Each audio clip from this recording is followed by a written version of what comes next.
For years, the Shire Corporation got the blame for highly publicized construction delays here on the Barrington Bridge. Well, this week, the president of the company speaks publicly for the first time now that a confidential report has come out putting the blame squarely on the state D.O.T. Motorists in the East Bay wondered if the new Barrington Bridge would ever be finished. After all, it was years behind schedule and more than double the original $10 million cost. In 2004, work had inexplicably ground to a halt and stayed that way for 2.5 years. Meanwhile, Senator David Bates of Barrington left status meetings at the State Department of Transportation with little doubt as to who was at fault. What was the word from D.O.T. going out to you for all these delays and the resulting frustration from motorists? What were they telling you? Basically, it was the fault of Shire Corporation. No doubt in your mind? No. It turns out the D.O.T. wasn't giving Senator Bates or the general public the whole story. A confidential report that state officials never expected to be released became public in November as part of a lawsuit Shire filed 2 years ago against the state. Not only about issues with the Barrington Bridge, but what it claims is an ongoing D.O.T. vendetta against Shire and a concerted effort to freeze the company out of future projects. They didn't want to make the designers look foolish, and they tried to hide the problem. Shire President Thomas Gamino, in his first extended interview, tells the Hummel report Shire has been blacklisted by the D.O.T. since the previously confidential report put the blame for the Barrington Bridge situation squarely in D.O.T.'s lap. The report was prepared by a lawyer for the Department of Administration called in to referee back in 2006. We tried to, when people called us, we tried to explain what the situation was. And I think what people don't understand is when a contractor bids a job, he's given a set of plans, and you bid according to those plans. Shire told D.O.T. in 2004 it couldn't build the bridge according to the designs it received from the state. But the D.O.T. didn't respond for months. And by failing to figure out how to deal with those errors, the D.O.T. was responsible for a 2.5-year delay.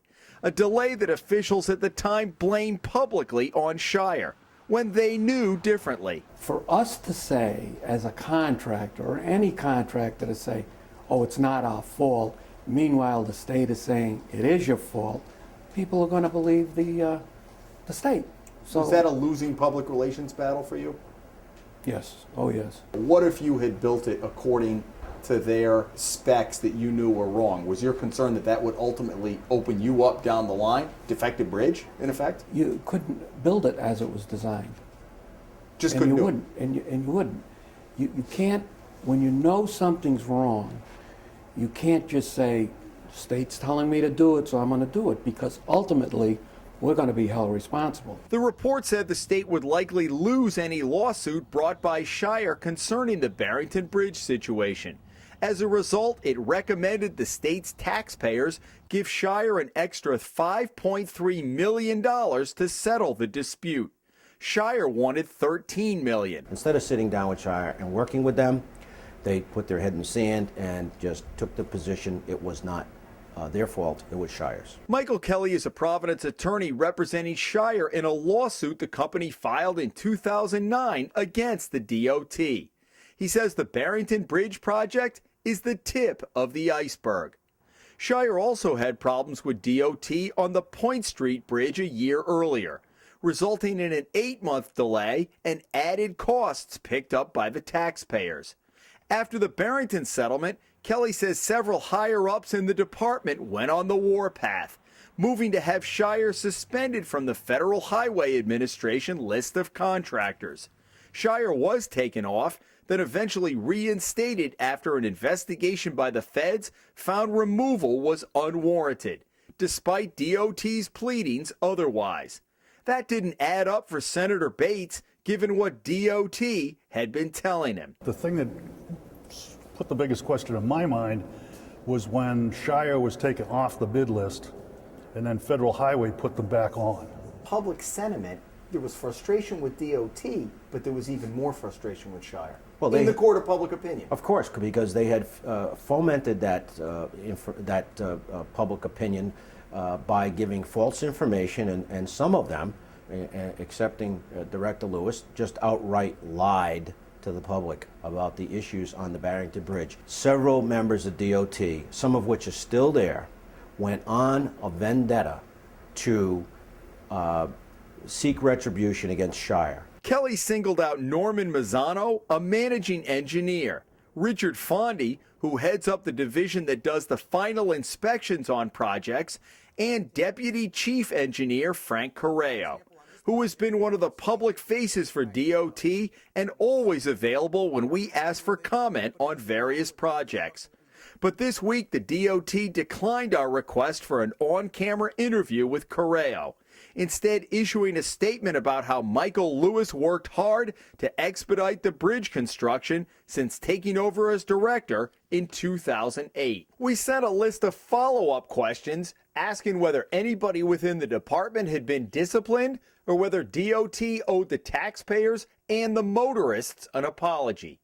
The D.O.T. responded, quote, "The terms of the settlement agreement required that the disposition of the claims be without any admission of liability, wrongdoing, or improper conduct by any of the parties. No individuals were disciplined as a result of the events leading to the DOA settlement." D.O.T. also said it is vigorously defending in court Shire's claims, outlined in our interview with Gamino and Kelly, and that Shire has received work from the state since 2006. The department also said projects are competitively bid, public, and not subject to influence by any individual. They just had a single-minded idea that they do nothing wrong, they did nothing wrong, and their design consultant did nothing wrong, when in fact, as you know from the report, that is just not the case. But the DOT was concerned about the public fallout if what happened leaked out. So, Kelly says, the department took another tack. We've got 50 emails documenting false information given to the Federal Highway Administration about Shire, which ended up resulting in a suspension that the federal government then lifted after we were able to provide information to them and to set the record straight, so to speak. Kelly also dropped this bombshell for motorists in the East Bay who suffered through years of traffic delays. The DOT could have accelerated the bridge for very, very small money in the scheme of things. I'm talking $400,000 or $500,000. Could have accelerated that bridge by a year and a half.